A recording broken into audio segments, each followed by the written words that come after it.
నమస్తే, welcome to our channel. ప్రస్తుతం మనతో మలయాళ తంత్రి, ప్రముఖ అయ్యప్ప పడి పూజ విశిష్ట బ్రహ్మశ్రీ రాజన్ నంబూద్రి గారు ఉన్నారు. వారితో మాట్లాడదాం. సార్ నమస్తే. సార్ నమస్కారం అమ్మా. భార్యాభర్తల సంబంధం నిజంగా అది ఆ రిలేషన్ కనుక బాగుంటే అంత అద్భుతంగా ఉండే రిలేషన్ ఇంకేది ఉండదు. అదే కనుక అందులో కనుక సమస్యలు వస్తే అంత నరకం కూడా ఇంకోటి ఉండదని చెప్పాలి. ఎందుకంటే ఎవరిది మిస్టేక్ అయినా చిన్న చిన్న ఈగోస్ అవ్వనివ్వండి, లేకపోతే ఇద్దరిలోనూ చిన్న చిన్న లోపాలు అనేవి మనుషులు అన్నాక సహజం. వాటిని చాలా పెద్దదిగా చేసుకుని ఈ రోజుల్లో భార్యాభర్తల రిలేషన్ని నిజంగా చాలా పాడు చేసుకుంటున్నారు సార్. చూస్తుంటే చాలా వింటున్నా సరే చాలా బాధగా అనిపిస్తుంది. సో అటువంటి వైఫ్ అండ్ హస్బెండ్ రిలేషన్ బాగుండాలి అంటే ఎవరు ఒకవేళ భార్య బాగోకపోయినా భర్తకు ఉంటుంది, భర్త బాగోకపోయినా భార్యకి ఆ రిలేషన్ నిలబెట్టుకోవాలి అనే కోరుకున్న వాళ్ళకి ఎటువంటి పరిహారాలు పాటిస్తే ఆ రిలేషన్ చాలా అద్భుతంగా సాఫీగా ఆ సంసార నౌక సాగుతుంది అని చెప్పాలంటే ఏం చెప్తారు సార్? తప్పకుండా అమ్మా. ముందుగా శ్రీ మహాగణపతి దేవతోపయ నమః. చూసే వీక్షబంధువులకు అందరికి కూడా హృదయపూర్వక వందనాలు. ఏది ఉన్నా ఏది ఉండకపోయినా భార్యాభర్తలో కొట్లాట మాత్రం ఉండకూడదు. కరెక్ట్. అది ఏమా అది ఎక్కడ వస్తుంది అంటే ఫైనాన్స్ దగ్గర వస్తుంది. ఇంకోటి ఏంటంటే గుమ్మడి కుటుంబం ఉన్న వస్తుంది. ఇంకోటి ఏంటంటే ఇంకేదైనా కావచ్చు. అది దాంట్లో భార్యాభర్తల్లో వైబ్రేషన్స్ రావటం జరుగుతుంది. ముఖ్యంగా స్త్రీలకి ఏంటి కావాలి? భర్తది ఒక అంటే ఐశ్వర్యం కోసం కాదు, వారి యొక్క ప్రేమాభిమానం స్త్రీకి కావాలి. ఆయన ఏమి ఇస్తున్నాడు, కొయ్యి రోజున ఇచ్చినా మాకు అవద్దు. ప్రేమతోని ఒక 4 ముద్ద తిన్నావా அப்படின்னு అడిగితే చాలు. ఆ ఒక తృప్తి ఆ ఆడవాళ్ళకి వేరుగా ఉంటుంది. ఉదయం నుంచి సాయంత్రం వరకు వాళ్ళు చేసేవంటి పని ఏదైతే ఉందో అదంతా కూడా నువ్వు మర్చిపోతారు.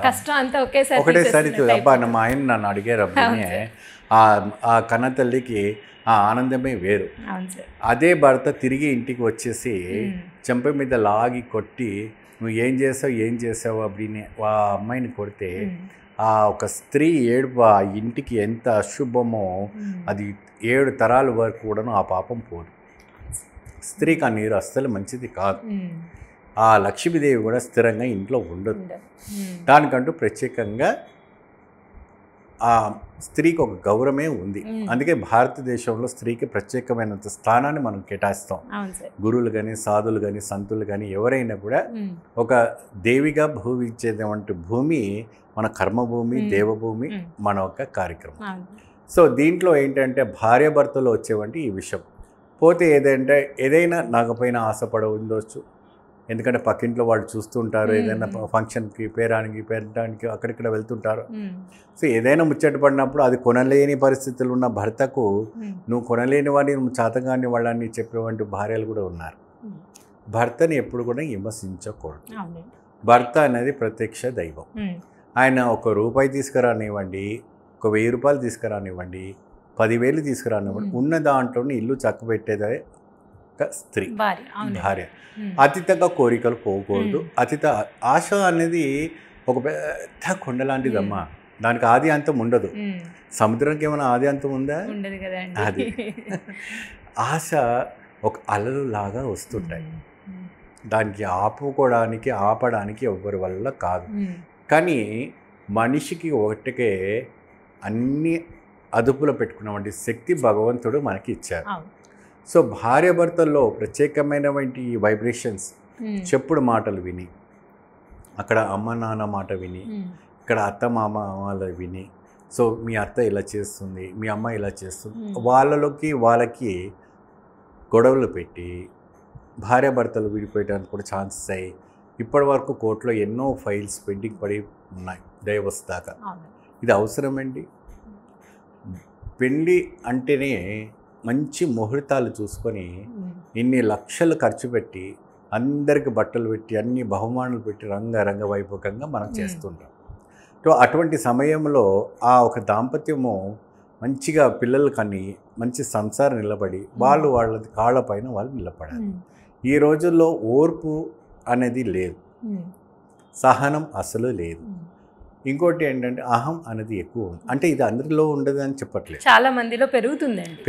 ఆటోమేటిక్ ఉన్నవంటి ఇప్పుడు వచ్చినవంటి జనరేషన్ ఏదైతే ఎప్పుడైతే అరచేతుల వైకుంఠం ఫోన్స్ వచ్చాయో దాంట్లో మైండ్ అంతా చేంజ్ అయిపోయింది. కరెక్ట్ మీరు చెప్పింది. అయితే వీళ్ళలో ప్రత్యేకంగా అన్యోన్యతంగా అన్ని విధానం పెరగాలంటే దేవి లలిత సహస్రనామ రోజు ఉదయం సాయంత్రము చదవడం, లలిత పారాయణం చేయటం, విష్ణు సహస్రనామ చదవడం, లేదంటే ఆ ఒక పారాయణం చేయటం. పారాయణం అంటే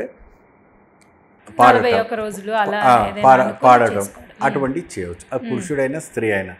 వినడము పాడడము చాలా వ్యత్యాసాలు ఉంటాయి, కానీ కొంతమందికి నోరు తిరగకపోయినప్పటికీ వినవచ్చు.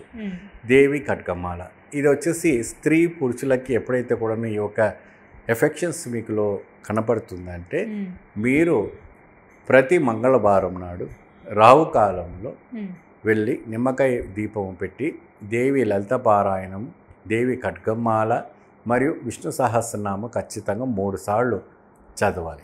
అమ్మవారి గుడిలో అమ్మవారి గుడిలో ఇలాగా 21 వీక్స్ చేయండి. 21 వీక్స్ అంటే ఎన్ని నిమ్మకాయలు పెట్టాలంటే ఇది ఎట్లుంటుందంటమ్మా, వారానికి ఒక నిమ్మకాయ. మీరు 21 వారానికి ఎన్ని వస్తాయి? 44 వస్తాయి. అంటే వారానికి ఒక్కొక్కటి పెరుగుతూ ఉండాలి. ఏమో ఒక వారానికి ఫస్ట్ వారానికి అయితే 2, రెండవ వారానికి 4, మూడవ వారానికి 6 అప్పుడిని అది తీసుకొని వెళ్తూ ఆ నిమ్మకాయలో ఉన్న రసాన్ని తీసి దాంట్లో కుసుమ నూనె కానీ లేదా విప్ప నూనె కానీ వెయ్యాలి. నువ్వుల నూనె మాత్రం అస్సలు వేయకూడదు. ఏదైతే ఈ దీపానికి సంబంధించిన ఈ యొక్క మీరు భార్యాభర్తలు ఒకటి పెరగాలంటే ఇది.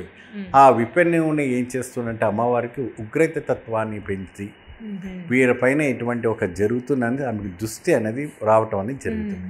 విప్పలో శుద్ర అశుద్ర దేవత మరియు దశమహావిద్యలో చాలా ప్రత్యేకంగా ఆయుధంగా దాన్ని ఉపయోగించుకుంటారు. విప్ప నూనె, విప్పసార, విప్ప పువ్వులు ఇవన్నీ కూడాను దశమహావిద్యలో ఉన్నటువంటి దేవతలకు పూజ చేస్తుంటారు. ఇదేంటంటే దుర్గాదేవి ఉన్నటువంటి ఆలయాల్లో రాహుకాలంలో